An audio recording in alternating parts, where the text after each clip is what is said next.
Listo, entonces una opción es, si crearon las matrices, o sea, si les parece, digamos, un poquito complejo hacer toda la programación, se puede utilizar matemáticas solamente para hacer la solución matricial.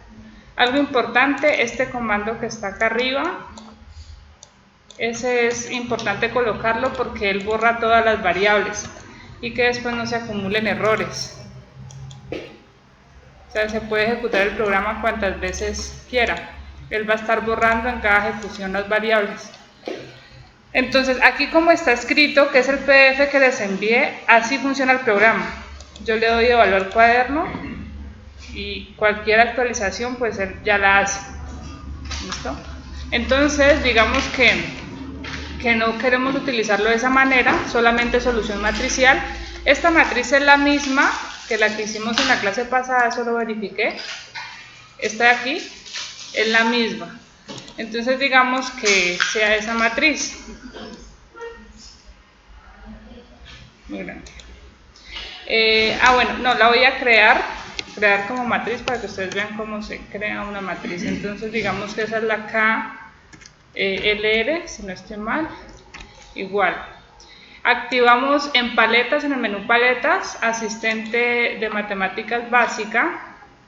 Aquí están todas las funciones normales que se podrían utilizar y acá en avanzada están las matrices. Esa matriz KLR es una matriz de 2, 3, 4 por 5, ¿no? Entonces aquí está adicionar filas, o si no con control enter también, pero pues como quiera, adiciono, digamos 4, ¿no? 4 filas y adiciono 3 columnas más. ¿Listo? Y ahora sí puedo llenar esa matriz. Si quieren colocamos los valores que se escribieron aquí en la clase. El problema es que está un decimal ahí, si ese decimal se puede cambiar porque ese es el que va a variar un poquito los resultados. Hay un decimal ahí metido. De resto todo da exacto a como yo tenía la solución. 3 dividido 5000, se lo voy a cerrar por ahora, 0,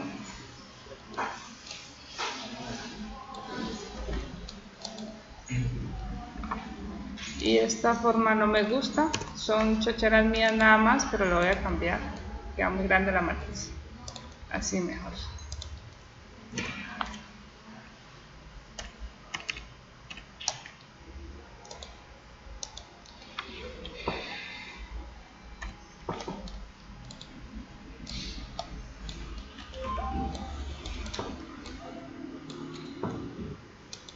Dividido 2500, 0 y 0. Aquí ingreso sería 0. Ya, yo vi otra.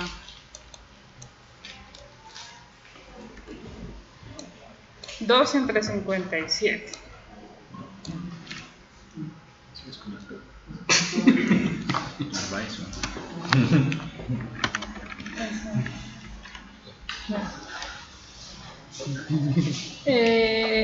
Bajamos un poquito esto. Yo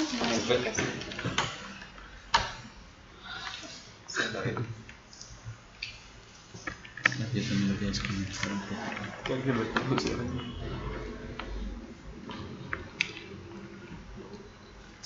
Ok.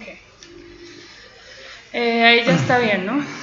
0, esto sería menos 3 sobre 50.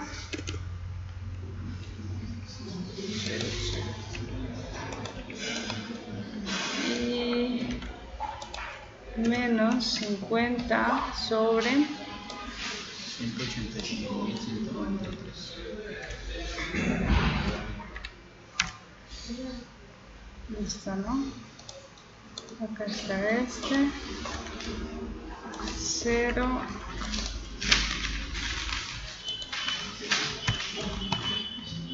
Sobre 625.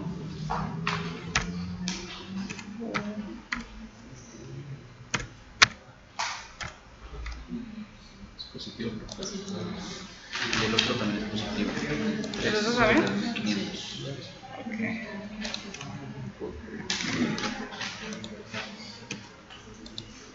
Este es 0 y 5.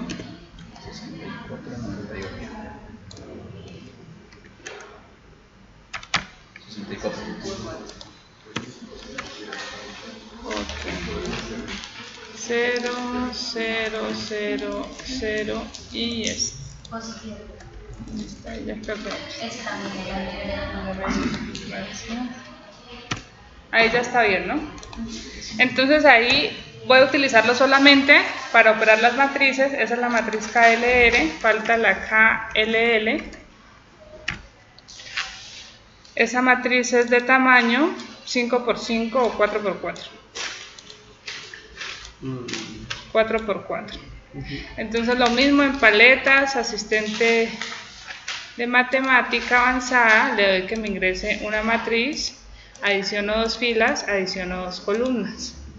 E ingreso los valores. Este es que si se puede volver fraccionario mejor. ¿Se pueden? Ese fraccionario salía de... Esta es 4×4. De 3 sobre 5000 más 2 sobre 57. ¿Cuánto da como fraccionario exactamente?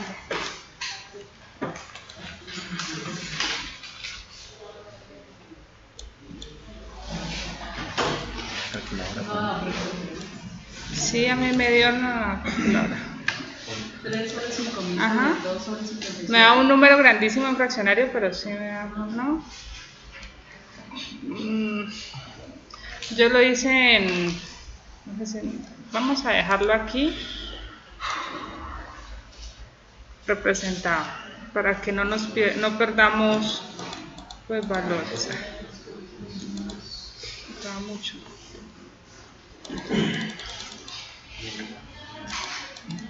Dejémoslo así, ahorita sí vemos cómo varían los resultados respecto a la respuesta que yo les envié y si no lo ajustamos.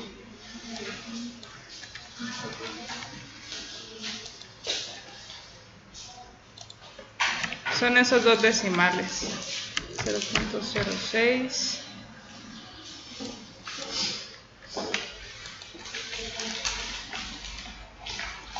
menos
342, listo. Está la matriz por aquí, habíamos dejado planteada. ¿Está bien, cierto? Ya. Habíamos dejado planteada la solución reemplazando los vectores FL. Entonces voy a colocar aquí FL es igual a, coloco otra vez el ayudante para generar el vector. Es de 4, elimino, simplemente selecciono y le doy suprimir para quitar esa columna. Entonces este quedaría conformado por 0, 0 menos 40 y 0. Y a esto le sumo otro vector, también columna, que sería 0 menos 57, 54.15 y menos 54.15. Listo. Me falta el vector UR, ¿no? UR estaba conformado, aquí está al ladito, un vector de tamaño 5 filas.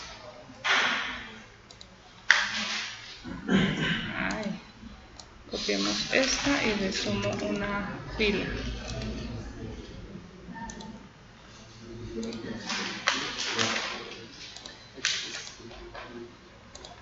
Listo, entonces 0, 0, aquí 0. Este es el desplazamiento restringido de 0.02 metros y 0. Listo. Ya está todo, ¿no? Entonces ahora simplemente planteo la solución matricial, que es decir, que los desplazamientos libres son iguales a la inversa. En matemática, todas las funciones que ya él tiene incluidas, la primera siempre es mayúscula. Ahí está la inversa. Si no sabemos cómo utilizarla, acá abajo le damos clic derecho y nos dice solicitar ayuda. Y entonces él ya despliega información de pues, cómo se utiliza. ¿Listo? Simplemente hay que utilizar estas llaves. Es todo. Y esas llaves, pues si en mi teclado, por ejemplo, es difícil encontrar esas llaves, se pueden encontrar también aquí en el asistente. En avanzada, aquí está.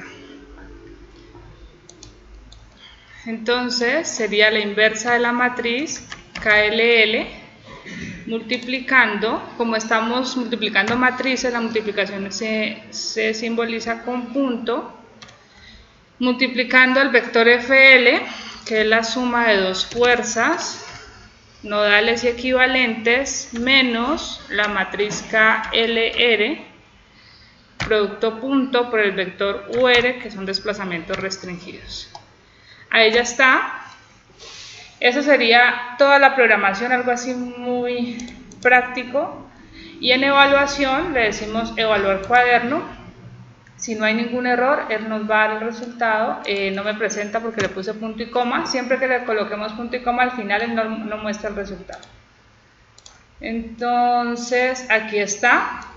Pero esa presentación a mí personalmente no me gusta. Entonces, utilizo la opción de forma que me presente esa expresión en forma matricial. Forma matricial del vector UL.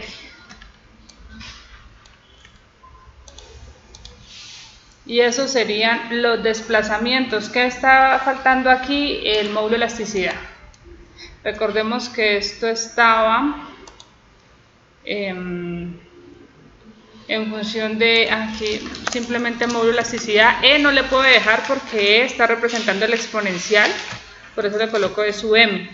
No me va a permitir utilizar una variable que ya tiene definida. Ahí sí es por normal porque es una escala. Estas dos matrices están multiplicadas por el módulo de elasticidad. Si lo dejo así, pues los desplazamientos quedan en función del módulo de elasticidad. No se ve nada bien, entonces reemplazo el valor del módulo de elasticidad siempre antes de utilizarlo y sería igual a ¿cuánto era? 24.570 o 870.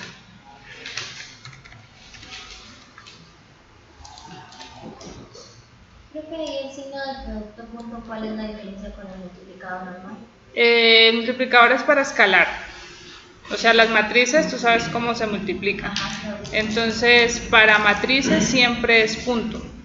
Si no, te genera un error, te dice que no puede multiplicarte porque es como si estuvieras utilizando escalares y tú estás utilizando matrices. 24.870 es el módulo de elasticidad en megapascales, multiplicado por 1000, me queda en kilonewton, metro cuadrado.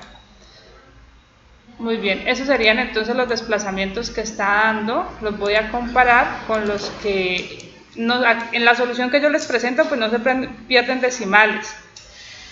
Entonces aquí está, miren, si varía, o sea, esa forma de esos decimales que tenemos ahí, varía la respuesta bastante. ¿Listo? Sí están cercanos, pero o sea, está cambiando por esto. Vamos a dejarlo expresado esos dos, según cómo se ha conformado la matriz. Este era 3 sobre 5000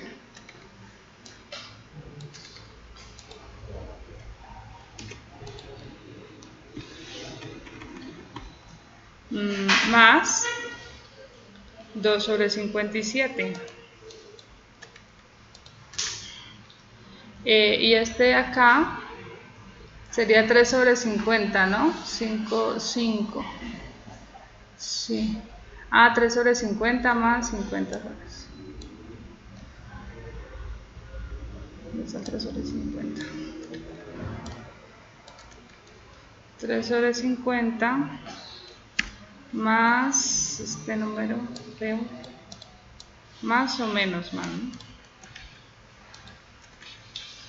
Y el último es 6 sobre 2 sobre 6,25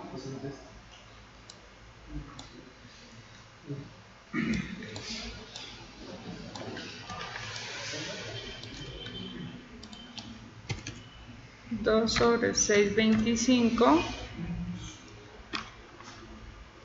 más 1 sobre 342. Creo que así está bien, ¿no? Listo, entonces ya ahí no tendríamos problema con perder decimales y miremos cómo van esas respuestas. Listo, ¿vale?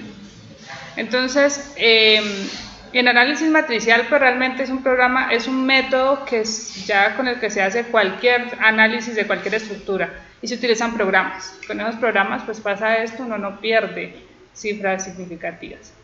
Y miren que es ¿qué? ¿Cómo se dice? Muy sensible. Estaba variando, sí estaba cercano, pero no estaba dando exactamente igual. Dime. Y cuando uno lo quiere hacer desde el inicio, ¿cómo hace el programa para organizar la matriz global? O sea, yo introduzco las... No, todo esto yo hice la introducción, manual. O sea, manual en programarlo. Pero las elementales. La ordenada, la matriz global también. O sea, la matriz global, mira, lo único que hice fue colocar las matrices elementales que previamente las tenía organizadas. Y esta sería el valor de la fila 1, columna 1, valor de la fila 1, columna 2. Estoy llamando todo lo que arriba guardé. ¿Listo? ¿Y para sacar la KL también lo mismo? Sí, hay una forma mucho más, ¿cómo se dice? Directa para sacar esas matrices KL, pero es cuando uno va a programar, que ya se hace con ciclos. Aquí yo lo estoy haciendo de acuerdo a lo que yo sé, cuáles son los grados de libertad restringidos y cuáles son los libres. Entonces, esta matriz, por ejemplo, sé que la matriz global corresponde a la fila 4, 5, 6 y 9, que son los grados de libertad libres, y las columnas 1, 2, 3, 7 y 8, que vendrían siendo los restringidos. ¿Listo? O sea, en el orden. Por eso ahí yo no estoy viendo valores, estoy viendo es el orden de la matriz, qué fila, qué columna. ¿Listo? ¿Alguna otra pregunta? ¿No? Si no, o sea, yo no les voy a exigir que manejen esto, sería lo ideal porque les ayuda un montón. Pero pues en la parte de la solución matricial pueden ayudarse al menos de esta manera. O sea, es muy eficiente. Que conformen al menos esa solución y ya. Sí, porque por ejemplo estábamos intentando a mano, pero son unas no son muy largas que eso ya no da. O sea, pues no se puede a mano. O se pierde mucho decimal. Sí, se pierde mucho decimal. Ese es el problema. ¿Listo? Listo, gracias. ¿Alguna otra pregunta?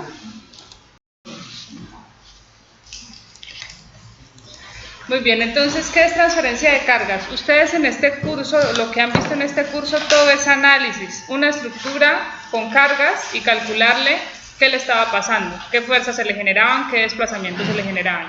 Eso es análisis estructural. Pero siempre las cargas han sido un dato para ustedes. esas cargas no son un dato en las estructuras, hay que evaluarlas. No vamos a hacer evaluación de cargas como tal en este curso porque eso es del curso de estructuras 1. ¿Qué vamos a hacer? Que conociendo los valores de carga muerta y carga viva, que ya les voy a decir a qué hace referencia esa nomenclatura, vamos a hacer transferencia de esas cargas y también algo muy superficial de transferencia de la carga sísmica. ¿Listo? Pero que ustedes sepan cómo van viajando las cargas por los elementos. Esta es una estructura, creo que les dije que un local comercial, sí, de uso comercial. Es importante el uso, más que todo en el siguiente curso, porque de acuerdo a eso van a evaluar la carga viva. A base de pórticos, columnas fácil y vigas se las puse cuadrada de 30 por 30 para que no tengan problemas con la inercia. No significa que siempre sean cuadradas. Losa maciza entre piso de 15 centímetros de espesor. Un sistema de cubierta liviana. ¿Por qué liviana? Tengo unas cerchas que están a base de secciones tubulares, eso es muy liviano. ¿Comparado con qué? Con la losa. Pueden existir losas de cubierta, esa sería una cubierta pesada, porque es una torta, una losa de concreto que es muy pesada. Entonces, ese sería un sistema liviano. Las correas que dan la pendiente para que escurra el agua, y, las correas no, las cerchas con la pendiente, y las correas que son las que soportan la teja. ¿Todos entienden esa configuración de la cubierta? Los elementos en azul que son correas van a ir apoyando la teja. La teja se amarra a esos elementos. ¿Listo? Esas correas normalmente tienen esta sección transversal, una sección en C, para que usted pueda precisamente amarrar la correa al elemento. La sección de la cercha la puse tubular y coloqué una cercha, aunque no siempre se utilizan cerchas. Incluso alguien me podría decir, no, en mi casa no hay cerchas. No, probablemente allá lo que hay es culatas, que son elementos de ladrillo. ¿Listo? Confinados, no, deberían ser confinados, a veces no los confinan, con elementos de concreto, pero también se construyen con esa inclinación. ¿Son más económicos que las cerchas? Sí, porque acá tenemos acero estructural. Pero pues... Profesores también se les dicen, o sea, ¿son perlines o perfiles? ¿O se les puede decir ambas? Sí, algunos le dicen perlines, yo siempre le he dicho es perfiles. ¿Listo? Pero no sé, eso depende como de los catálogos. En algunos catálogos se hablan de perlines. ¿Listo? Pero he visto más que le digan perlines a las secciones W en I. Pero eso es nomenclatura. Bueno, entonces comencemos con qué es carga muerta y carga viva. ¿Quién me quiere ayudar? ¿Quién se imagina qué es carga muerta y carga viva? Muerte es la que siempre va a estar ahí. Establece la estructura. ¿Cómo cuál? La estructura, o sea, peso propio. El peso propio. El peso, aquí estamos, bueno, es la de arriba, pero una losa. Hagamos de cuenta que abajo, no sé si abajo hay vacío o no. No, es para allá. Entonces, hay una losa. ¿Qué hay más? ¿Qué otros elementos hay sobre la losa? Muros. Muros.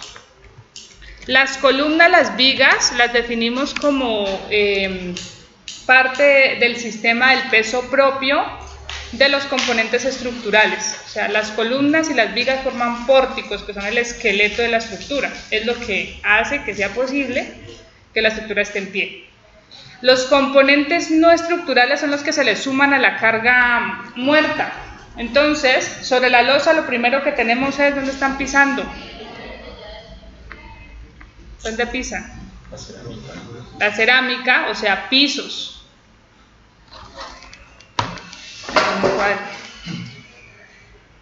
Pisos. Los pisos puede ser cerámica, baldosa, en madera, el que se defina. ¿Cómo se calcula? Ya verán en estructuras 2, pero normalmente pues es con base a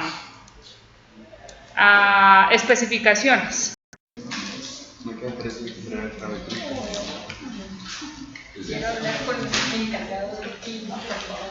Muy bien, entonces vamos a comparar ambas cargas, muerta y viva, con la siguiente gráfica y definimos qué elementos se pueden considerar en cada una de ellas.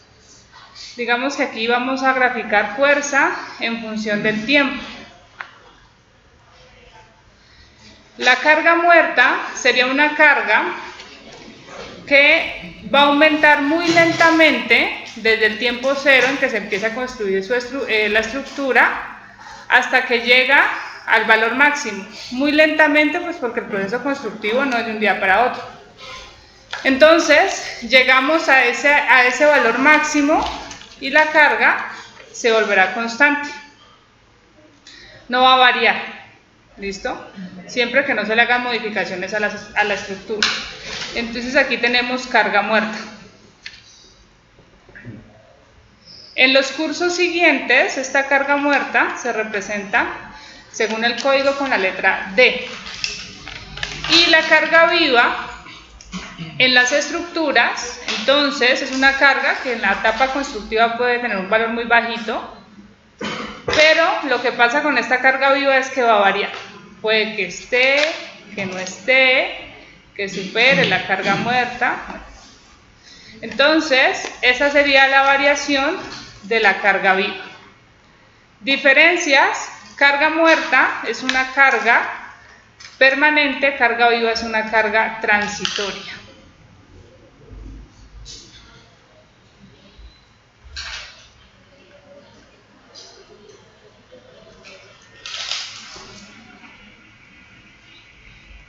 Carga transitoria. Muy bien. Respecto a la carga muerta, ¿qué podemos tener en la carga muerta? Ustedes ya me decían, el peso propio, importante, todos los elementos tendrán un peso propio. Vamos a tener el peso de elementos no estructurales o componentes no estructurales.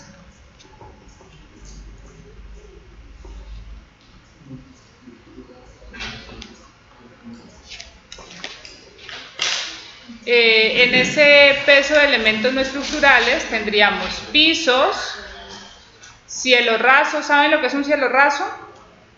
¿Sí? Esto que está acá arriba. ¿Listo? Muros, puertas, ventanas. Bueno, equipos, si es que van a estar fijos en las estructuras, como aires acondicionados, ese tipo de equipos, pues los metemos como parte de carga muerta. Y en la carga viva, ¿ustedes de qué creen que depende los valores de la carga viva? De las personas que van a usar la estructura, o sea, del uso de la estructura.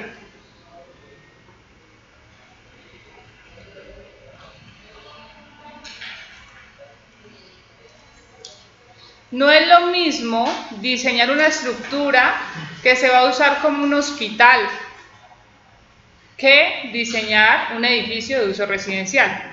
¿Cuál tendrá mayor carga? El hospital, debido a las personas y a los equipos móviles que pueden mover las personas, prácticamente. ¿Listo? Entonces, las cargas de hospitales, de bodegas, de locales comerciales son altas. Para este ejercicio, yo les decía, es de uso comercial, es una carga alta, es una de las más altas, 5 kN por metro cuadrado. En un metro cuadrado, 5 kN. En un metro cuadrado, media tonelada. ¿Listo? El valor de la carga viva de uso residencial es de 1.8. Si uno quisiera evaluar si es muy alta o no, pues en un metro cuadrado, 0.18 toneladas, eso no quiero decir como que está alto, pero bueno, son valores que ya están definidos y eso ustedes lo van a utilizar en estructuras 1, perdón. Aquí yo les estoy dando esos valores. Para las cargas muertas de cubierta, les estoy diciendo que como es una cubierta liviana, compuesta por correas y cerchas, solamente les estoy dando el peso de la teja y el cielo raso, que es de 1.2. O sea, aquí no está el peso de las correas, no está el peso de las cerchas. ¿Por qué no está? ¿Por qué creen que no está? Porque lo podemos calcular. Porque usted tiene la configuración de esta cercha, por ejemplo. Conoce la sección transversal de la cercha. Se le está diciendo que es en acero. Con eso podemos calcular el peso de esos elementos. Y lo mismo la correa. Conoces la sección transversal de la correa, está todos esos datos, y también conocemos la distribución. Es una correa de una misma longitud y la longitud está definida en este esquema. Entonces, solamente estoy dando el peso de elementos, pues que no es que ustedes no lo puedan calcular, ustedes van a aprender a calcularlo, pero elementos pues que para este caso no vamos a calcular. Con esa información, ¿qué vamos a hacer? Lo primero es presentar modelos planos. ¿Cuál es el objetivo de esta última unidad? Que usted pueda ver una estructura en 3 dimensiones y pueda identificar cómo está trabajando cada componente de la estructura, cómo se está apoyando. Lo mejor que se puede hacer en cualquier problema, no solo en las estructuras, en cualquier rama, es que un problema muy complejo, usted lo simplifique a algo mucho más sencillo, siempre. Entonces acá, esta estructura que usted dice, ¿y cómo vamos a analizar esa estructura? Van a ver que los modelos que vamos a sacar, ustedes todos los han visto en este curso. Ese es el objetivo, o sea, porque aquí vieron todos los modelos planos. En ningún momento se les mostró una estructura en 3 dimensiones. Entonces vamos a pasar esa estructura de 3 dimensiones a modelos planos. Esa es la primera parte. Luego, ¿qué vamos a hacer? Bueno, en la primera, modelos planos de correas, cerchas y losa de entrepiso. Estos son muy fáciles. Para el caso de los pórticos, vamos a identificar los pórticos y le vamos a colocar cargas gravitacionales y cargas laterales. Yo les voy a explicar cómo hacemos un primer análisis de la carga sísmica. También les doy datos. Esto es un dato que ya ustedes en estructuras 1 verán cómo se saca ese dato. Yo se los estoy dando. Y esto también es un dato. ¿Por qué es un dato? Porque uno calcula un sismo total en la estructura. Pero ese sismo se va a distribuir en los entrepisos. Ustedes harán eso en el curso siguiente. Yo les estoy diciendo, mira, esa es la distribución del sismo en cada piso. Si la estructura fuera de un piso, pues todo el sismo se va por ese piso. ¿Listo? No habría distribución. Luego vamos a predimensionar una zapata cuadrada céntrica. Céntrica quiere decir que la carga baja exactamente pues, por su centroide geométrico. Para la columna más crítica, usando áreas aferentes y una capacidad del suelo que ya está ahí. Estos últimos 2 puntos sí los tienen que hacer ustedes porque es lo mismo. Lo van a hacer con base en los modelos planos que saquemos. Simplemente llegamos hasta sacar el modelo plano, las cargas, y ustedes hacen lo demás. ¿Estamos listos? Entonces, comencemos con la primera parte, que es modelos planos de correas, cerchas y la losa de entrepiso. ¿Qué datos necesitamos? Vamos a llevar lo que conocemos de la estructura. Esto.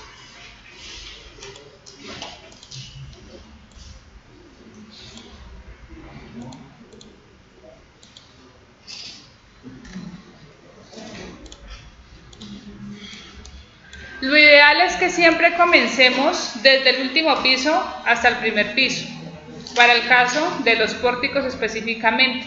No es un requisito, pero es como para plantear un orden. Entonces vamos a comenzar con la cercha. ¿Cómo es el modelo plano de la cercha? Lo están viendo ahí, ¿cierto? Una cercha con una sola pendiente y se les está dando pues la configuración de esa cercha.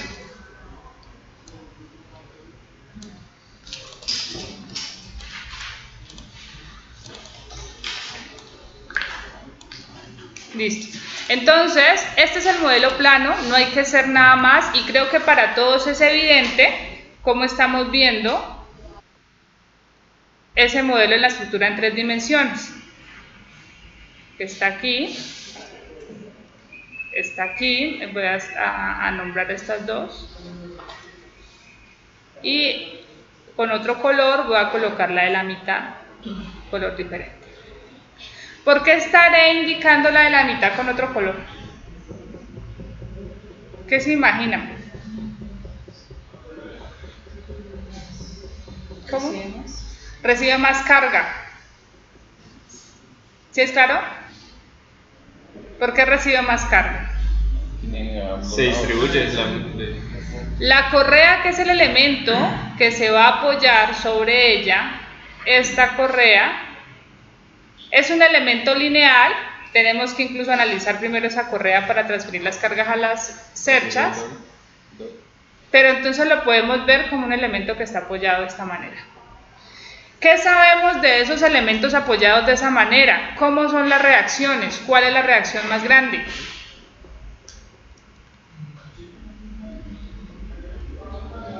Pues exactamente la de la mitad, ¿no? Aquí voy a tener una reacción R1, aquí una reacción R1, ¿esto es simétrico? No me acuerdo. No, no es simétrico. Más o menos parecidas, entonces R1, R2 y R3. Y R3, la reacción R3 es la mayor. ¿Listo? Entonces, esa reacción viene siendo una fuerza que se transfiere al elemento que la apoya. La correa, ¿sobre qué elemento se está apoyando? Sobre la cercha. Entonces, nosotros vamos a tener que calcular en la cercha fuerzas que van a ir en este sentido, hacia abajo, porque estás transfiriendo cargas. Eso sale de simplemente hacer un diagrama de cuerpo libre.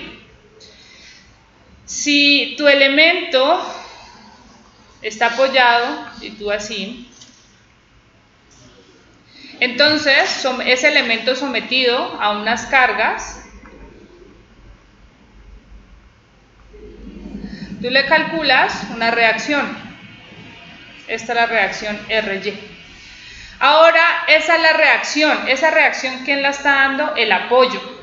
Pero cuando hacemos un diagrama de cuerpo libre, entonces vemos que esa reacción pasa el mismo valor en sentido contrario. Por eso es que para la cercha, pues estas reacciones se grafican hacia abajo. Entonces, en esa estructura de cubierta tenemos que sacar el modelo de dos elementos. Por un lado, la correa que recibe, por un lado, la cercha que recibe el peso de la correa y por otro lado la correa. ¿Listo? Comencemos en orden con la correa. Al igual que les sombreaba hace un momento que unas cerchas estaban más pesadas que otras, ¿ustedes qué me dirán si hago lo mismo también en las correas?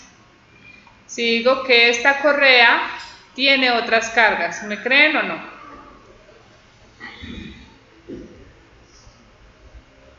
¿O todas las correas tienen la misma carga?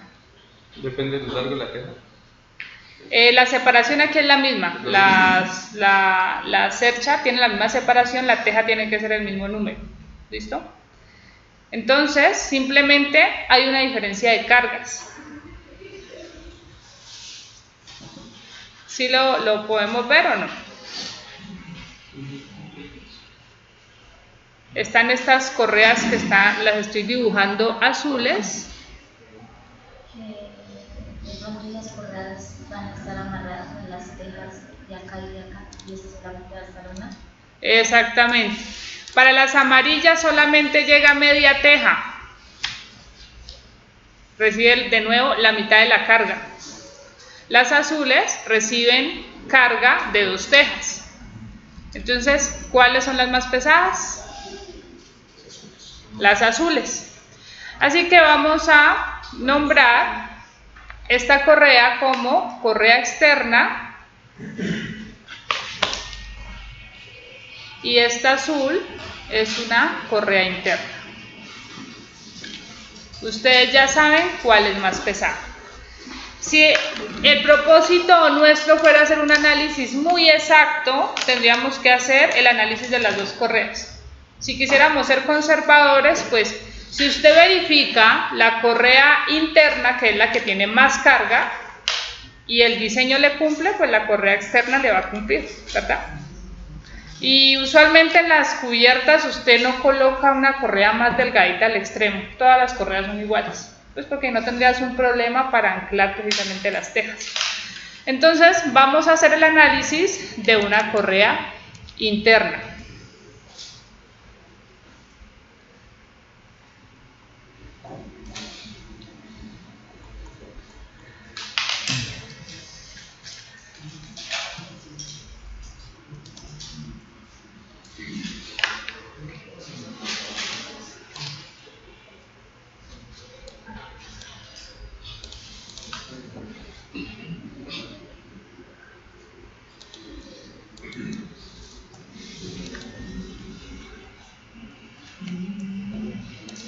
Muy bien, entonces las correas reciben la teja.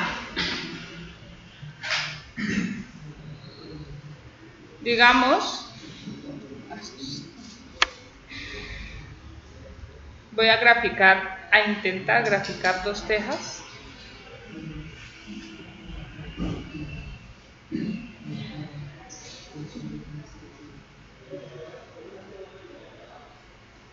Aquí está teja y por acá llega la otra teja. Ese color no, ahora sí.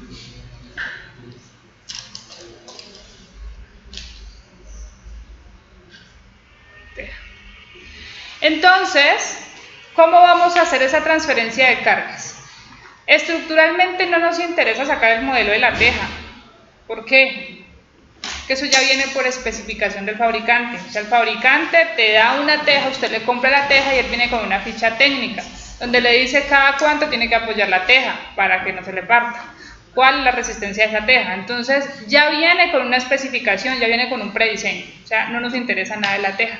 En cambio la correa no, la correa depende de sus longitudes. Así que esa sí tenemos que verificar. Como para la teja no tenemos ninguna indicación o no vamos a hacer ningún análisis mejor, la transferencia la vamos a hacer muy sencilla y esto es lo que tienen que acordarse siempre de aquí en adelante. La transferencia de cargas más simplificada cuando no tenemos un análisis muy detallado es con el modelo de anchos aferentes o de áreas aferentes. ¿Qué quiere decir? Que si esta teja tiene una longitud L1, entonces de esa longitud la mitad se va para acá, L1 medios, ¿cierto? Porque la teja se está apoyando en una correa y en la otra. Y si esta teja tiene una longitud también L1, pues porque tienen que ser iguales, entonces la mitad de L1 se va para acá, L1 medios y la otra mitad para acá. O sea que a la correa intermedia, ¿cuánta carga le llega? L. ¿Listo? O sea, la carga, la longitud mejor total para la correa intermedia sería una carga de L. Este es el ancho aferente. Entonces, es lo primero que debemos determinar siempre. Ancho aferente de la teja intermedia sería igual a L1 medios. Esa distancia, ¿de dónde la tomamos? Por acá tenemos la distribución de la teja y esta es una distancia que la estamos tomando horizontal. Alguien me podría decir, pero está inclinada. Hágala inclinada, va a ver que con decimales, si la redondeamos un entero, perdón, da lo mismo. ¿Listo? Entonces, si queremos ser muy exactos, pues sí, tome esa longitud inclinada, pero para efectos prácticos da lo mismo tomar la longitud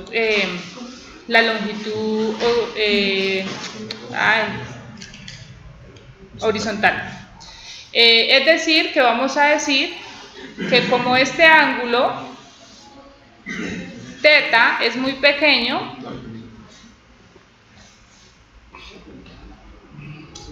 Entonces, L1 es igual a la longitud inclinada, que marquémosla por aquí,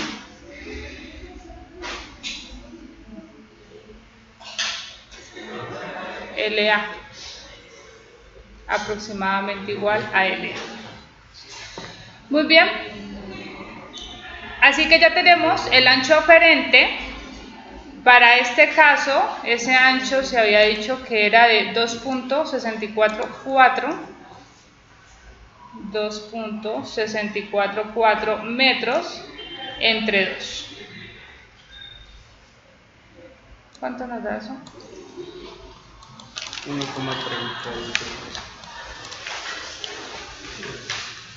1,322 metros, listo. Muy bien, entonces con ese ancho lo que hacemos ahora es recordar cuál es la carga a nivel de cubierta. Entonces nos están dando dos cargas, carga muerta y carga viva. ¿Qué pasa en el diseño que ustedes van a hacer en cursos posteriores y van a empezar a verlo en concreto reforzado? Que hay que combinar esas cargas, porque pues en las estructuras vamos a tener tanto carga muerta como carga viva y en el diseño hay que combinarla. Entonces esta es D y esta es L. Para efectos de este curso vamos a hacer la combinación más básica. Ustedes ya en los diseños siguientes utilizarán las que correspondan. Entonces la combinación que se va a utilizar simplemente es sumar carga muerta más carga viva. Así que a nivel de cubierta tenemos de carga muerta 1.2 y de carga viva 0.5 para un total de 1.7 kilonewton metro cuadrado. ¿Qué me está indicando ese valor de esa carga? Que en un metro cuadrado, pues usted tiene una carga de 1.7 kilonewton. Ya. Entonces, yo quiero pasar de esa carga a distribuirla en un modelo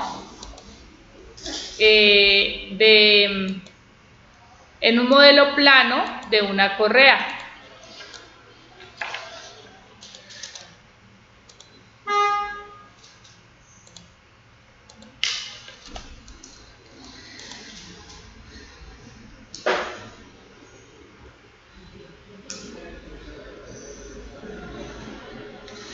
Muy bien, entonces, ¿qué voy a hacer? Primero, voy a establecer cuánto o cuál es el ancho aferente, que ya lo definimos, que viaja a ese elemento que llamamos correa intermedia. Entonces, este sería mi ancho aferente.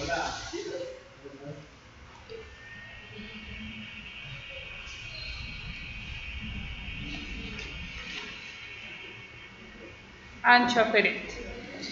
Y yo quiero pasar de esa condición a analizar un modelo de una correa que la puedo ver así. La correíta que está aquí abajo está con estos apoyos que ya sabemos que son las cerchas. Entonces, estas serían las cerchas. Este elemento es la correa. ¿Y ustedes qué creen qué efecto se estaría generando en esa correa? ¿Un efecto axial o un efecto de flexión? Flexión. ¿Listo? Va a tener una teja ya uniformemente distribuida en función de esta condición de carga muerta y carga viva. Y esa carga uniforme pues va a flexionar la correa. Entonces esa correa, el modelo de esa correa mejor es un modelo de una viga. ¿Y ustedes saben analizar una viga? Sí. ¿Listo? Entonces ahí está, que a veces en estructura nos hacemos mucho esa pregunta, en análisis estructural, ¿y dónde voy a ver yo eso? Ahí están viendo ese modelo. ¿Es real? Es real. Las correas se analizan como vigas y no es una viga, ¿listo? Pero el modelo de viga va a dar los resultados que necesitamos para esa correa.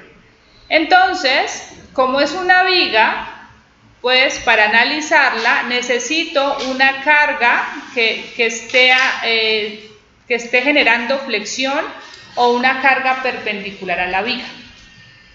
Yo creo que todos estamos de acuerdo en que la carga que más se parece es una carga uniformemente distribuida, ¿cierto? Porque habrá alguna carga puntual ahí. No. A menos de que alguien me diga, y si el maestro se para justo en ese punto. Porque no les he dicho, no les dije, pero pues tampoco es un dato, eso lo van a ver mucho más detallado en estructuras 1. Esta carga de punto 5 comparada con la carga de 5 del entrepiso es tan bajita porque esos puntos 5 corresponden simplemente a personal de mantenimiento que se suba eventualmente a hacer alguna reparación. Entonces allá no se tiene que ocupar esa área considerablemente, por eso la carga es tan bajita. Muy bien, entonces, ¿cómo determinaría esa carga uniformemente distribuida? W tiene que tener unidades de kilonewton por metro. Y tengo una carga de 1.7 kilonewton en un metro cuadrado. ¿Cierto? Entonces, ¿cómo transferimos la carga? Muy bien, ya determinamos que el ancho aferente es igual a 1.32 metros. ¿Listo? Entonces, de ese lado ya quitamos un metro cuadrado. Y con eso, perdón, un metro del metro cuadrado que tenemos. ¿Vale? O sea que, si analizamos en esta dirección en un metro, pues en un metro, ¿cuánta carga hay? Sería 1.7 kilonewton metro cuadrado por 1.32 metros, ¿cierto? ¿Cuánto me da eso?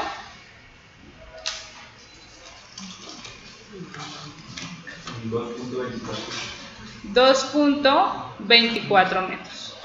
Si analizo otro metro, en ese siguiente metro, ¿cuánto será la carga?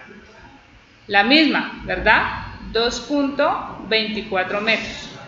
Sigo otro metro y la carga de ¿cuánto será? De 2.24 metros. Es decir, que la carga uniformemente distribuida en este modelo de correa es una carga de 2.24 cada metro. ¿Están de acuerdo con eso? Kilonewton por metro.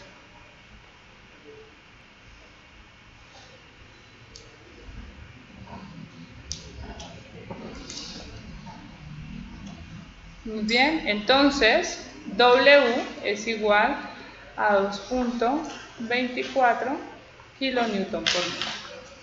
Y ya está. Con eso hay que hacer el modelo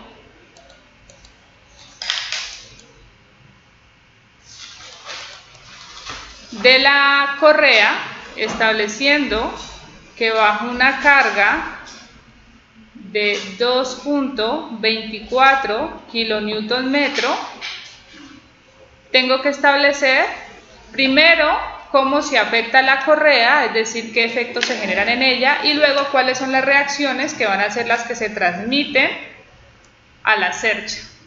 Vamos a sacar las dimensiones de esa correa. Esto se puede hacer aquí, se puede ver aquí en planta.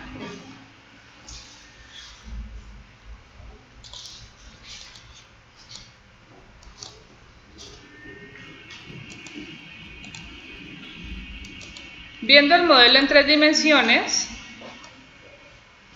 miren, aquí está el vacío, que es este que se está indicando aquí. ¿Listo?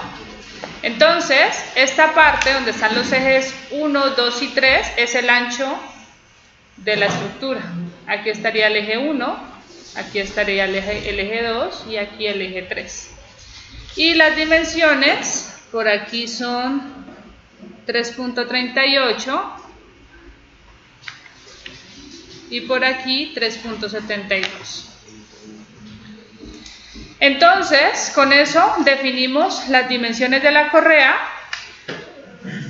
la longitud es mejor de la correa, que serían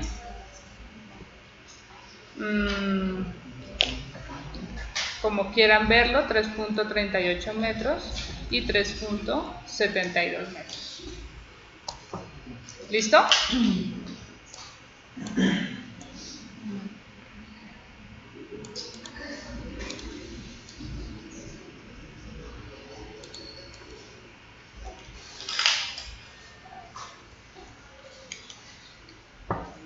¿Está clara?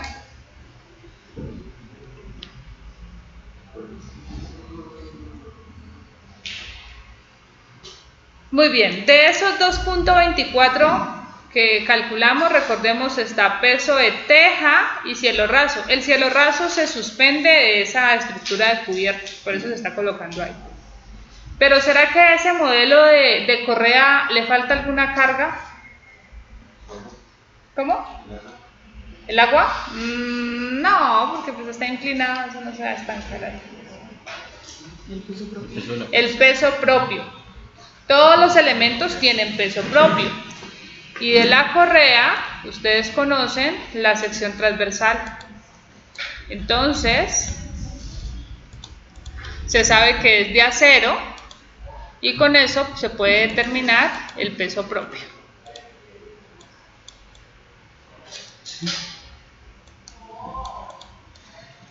Calculemos el peso propio de esa correa. Peso propio. Sería igual al peso específico del acero. ¿Alguien sabe cuál es el peso específico del acero?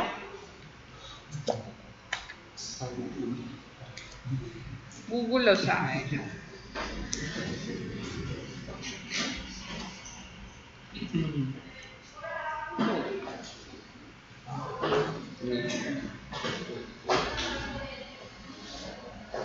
Kilogramos sobre metro cúbico. No, peso. Ahí me estaría dando densidad. Acero, 7.860. ¿Qué? Unidades. Kilogramos metro cúbico. Eso sería kilogramo fuerza. Bueno. El peso específico del acero en nuestras unidades es de, ¿cuánto dijiste? 7.800. 60. ¿Pero 800? Ajá. Entonces 78 kilonewton metro cúbico. ¿Listo? Dato. Otro dato, el del concreto, ese sí tienen que saber. 13.003. Peso específico del concreto. 24 13 por 1. kilonewton metro cúbico. Al menos esos dos pesos específicos tienen que manejar. ¿Cómo calculamos entonces el peso propio del elemento? Para poderlo sumar a lo que tenemos arriba, tiene que darme en kilonewton metro cúbico. Entonces, ya sabemos que pesa 78 kilonewton metro cúbico. Tengo que pasarlo a metro lineal. O sea, a usted le interesa determinar de este elemento cuánto pesa un metro, nada más. Solo un metro. Así que solamente necesita determinar cuál es el área. El peso propio se calcula entonces como el peso específico por el área de la sección transversal. Calculemos esa área de esa correa.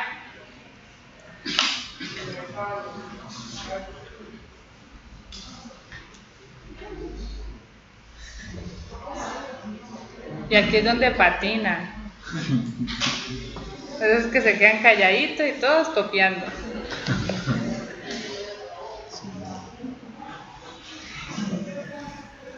Altura de la sección de 15 centímetros.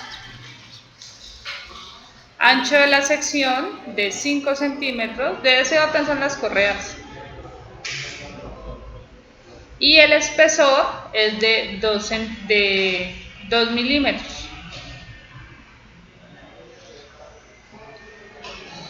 Muy bien, entonces el área para este caso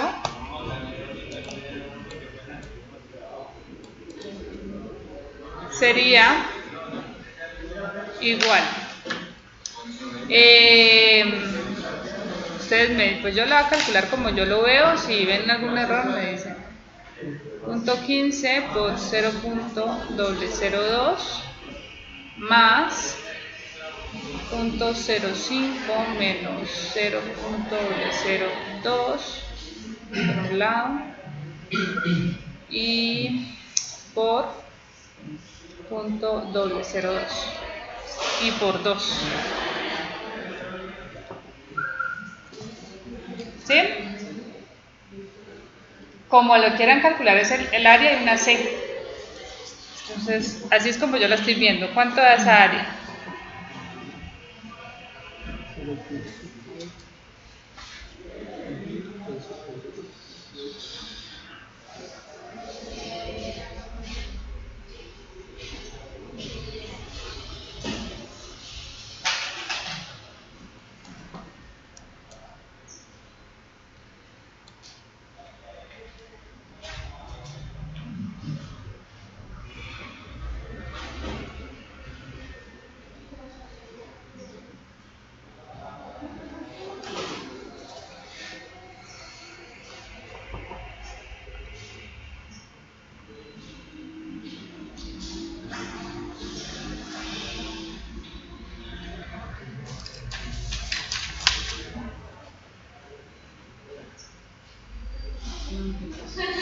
¿Cuánto? 492 por 10 a la menos 4.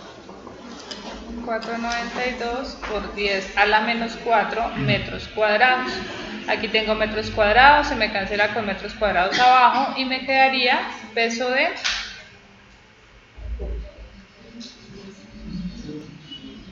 ¿cuánto?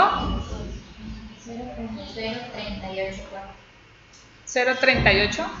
Bueno, para que aporte algo, dejémoslo como 0.04 kilonewton por metro lineal. Este es el peso propio. Entonces, al modelo de la losa que teníamos, pues le sumamos ese peso propio.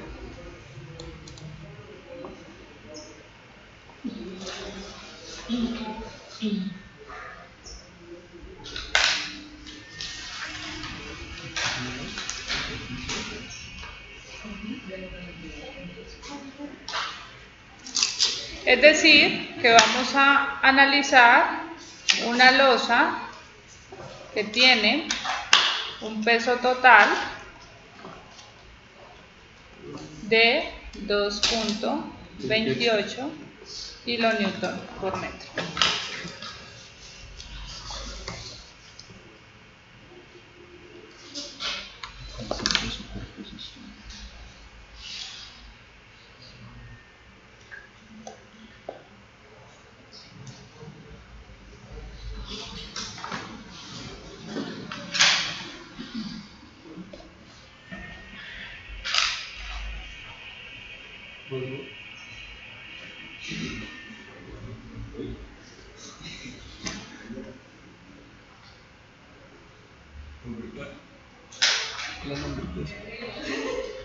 Vamos a ponerle con la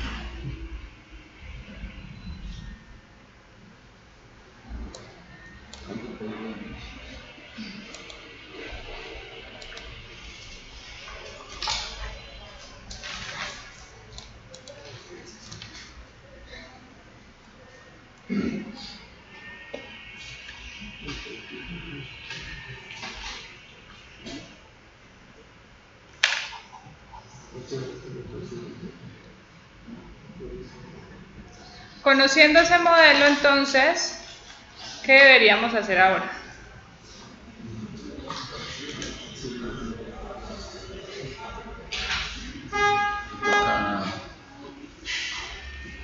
Pues como se resuelven las vigas indeterminadas. ¿Y cómo se resuelven las vigas indeterminadas? Lo primero que hay que hacer era así como dije, pendiente de información. Patricia. Momentos internos. Entonces, se debe hacer análisis estructural.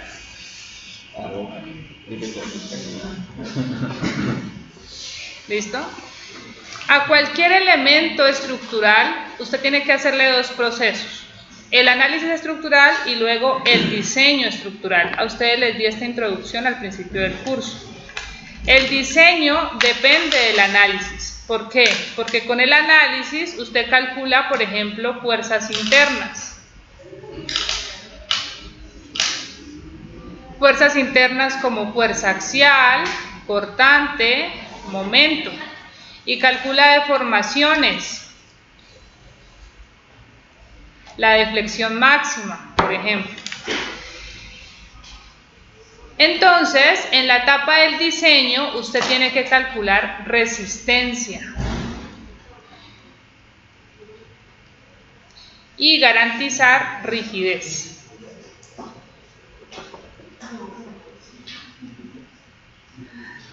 ¿Resistencia para qué? Para que su viga resista estas fuerzas. ¿Listo? Si no la resiste, pues tu correa se dobla, se fractura, lo que le pueda pasar. ¿Listo? Y rigidez. Para resistir o para controlar mejor las deformaciones. Porque puede ser que una correa usted la diseñe para que tenga resistencia, pero puede que quede muy flexible. Que usted vea esa deformación. Si usted ve un elemento deformado solamente con carga de servicio, eso no genera seguridad. Entonces, son los dos aspectos que hay que controlar. Así que tenemos que calcular esto. Profe, visualmente no da seguridad, pero sí realmente seguridad.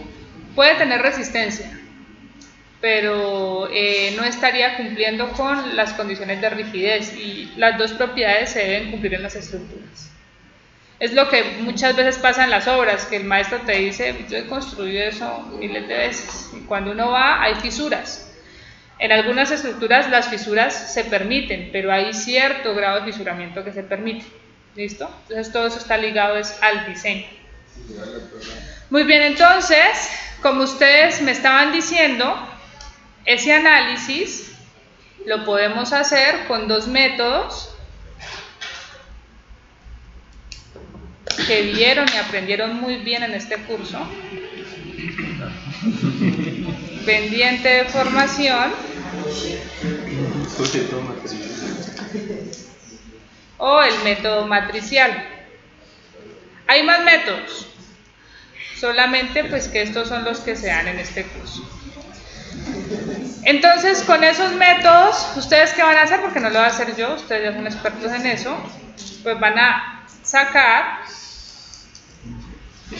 lo que es diagrama de cuerpo libre, diagrama de cortante y diagrama de momento. ¿Cómo es el diagrama de cortante? Al menos la forma tiene que estar clara para ustedes. Así. Sí, así como lo está dibujando.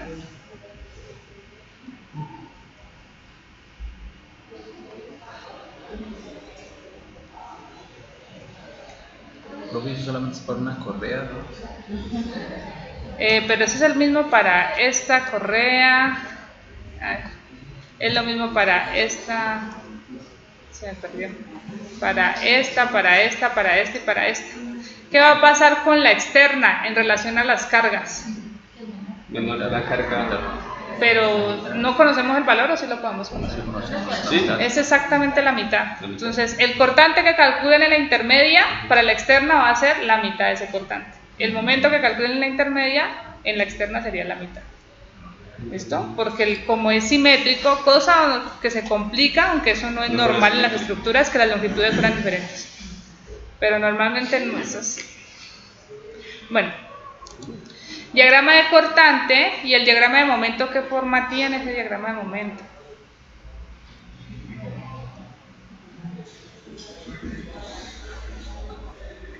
Entonces, por aquí, donde corta el diagrama de cortante, hay un momento positivo máximo, igual aquí, Y en el apoyo intermedio, ¿cómo es el momento? ¿Positivo o negativo?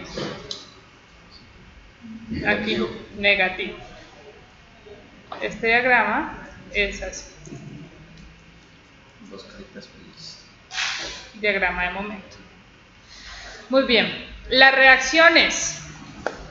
Entonces, esta sería una reacción. Coloquémosle nombres a esto. 328 está acá, acá, esta sería R3, diciendo que aquí está el eje 3, que este es el eje 2 y este es el eje 1, según la localización. Esta sería R3. Toda esta altura sería R1 y esta sería, R2 y esta sería R1. ¿Cierto? Esas reacciones, ¿cómo las vamos a utilizar? Ya se había definido anteriormente que se utilizan en el modelo de la correa, perdón, de la cercha.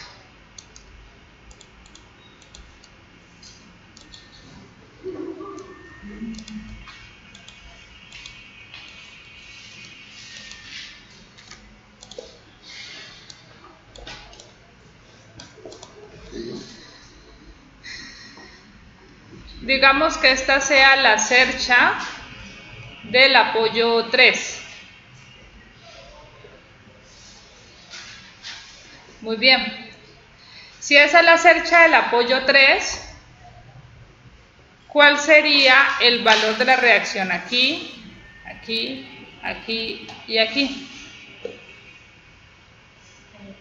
R3, R3 y R3 y R3. Y aquí R3 medios. ¿Cierto? ¿Esa cercha del apoyo 3 es la más crítica?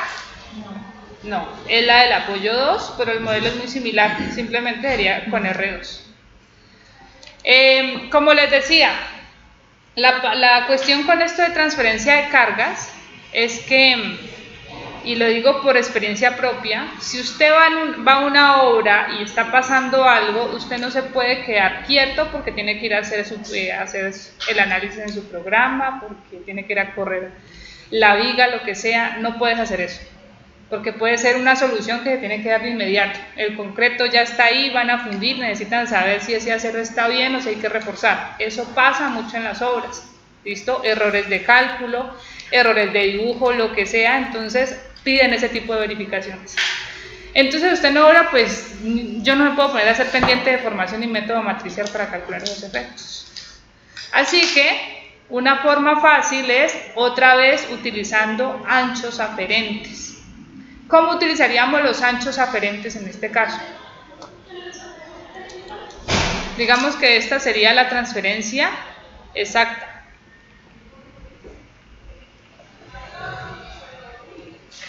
Transferencia exacta en la cercha. Y ahora quiero hacer un modelo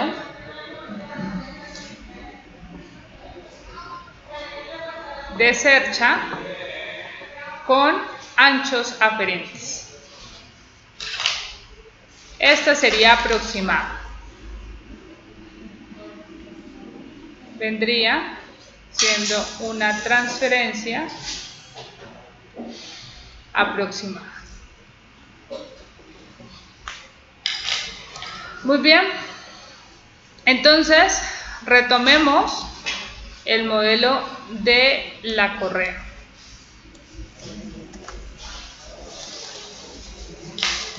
Usted en obra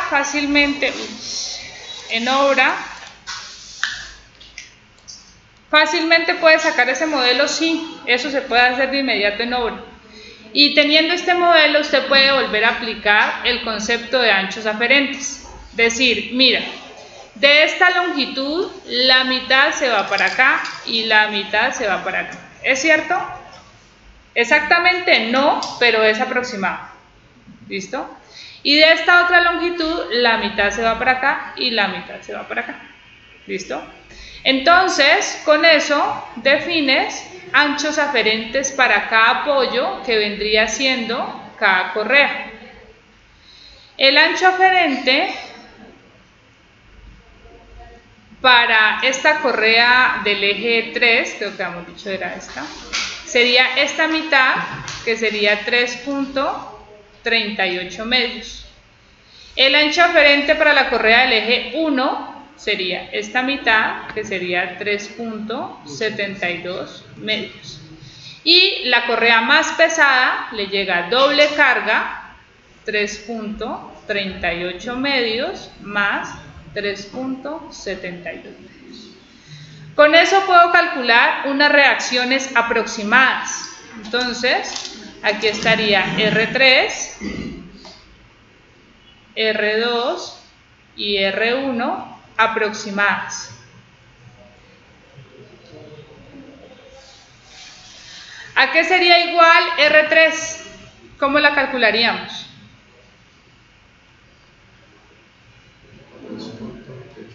Sería la carga que tienes, 2.28 kilonewton por metro por su ancho aferente,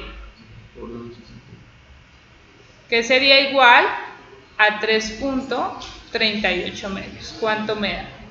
La reacción de la mitad, la más pesada, 2.28 kilonewton metro por el ancho aferente, que sería 3.38 medios más 3.72 medios. Y así R1. ¿Cuánto da la primera? 3.85. ¿Perdón? 3.85.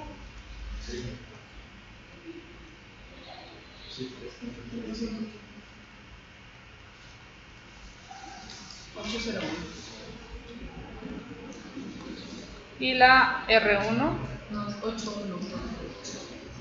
8. 8.1. Ah, ya.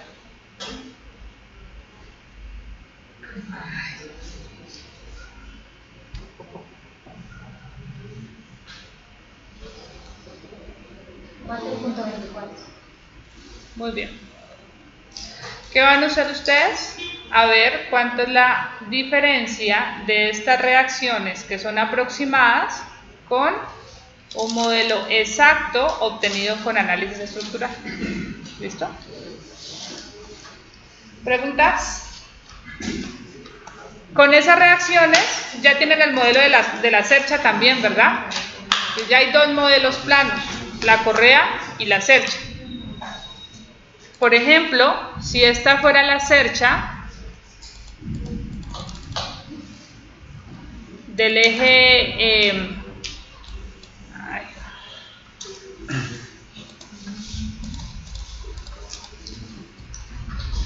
si esta fuera la cercha del eje 2,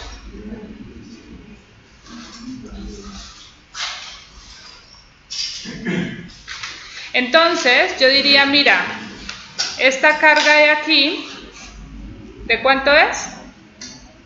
¿Cuánto sería esa carga? Ahora sí un valor. La de 2 sería 8.1. 8.1 kilonewton, 8.1 kilonewton, 8.1 kilonewton y 8.1 kilonewton. Y por acá, ¿cuánto?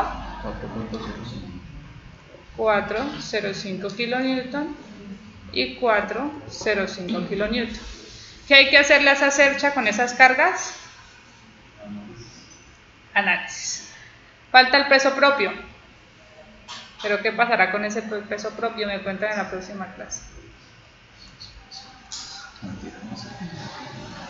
¿Qué dijiste? Se desprecia por el análisis. Pero sí se debe considerar después. ¿Lo piensan? Nos vemos el lunes, muchachos.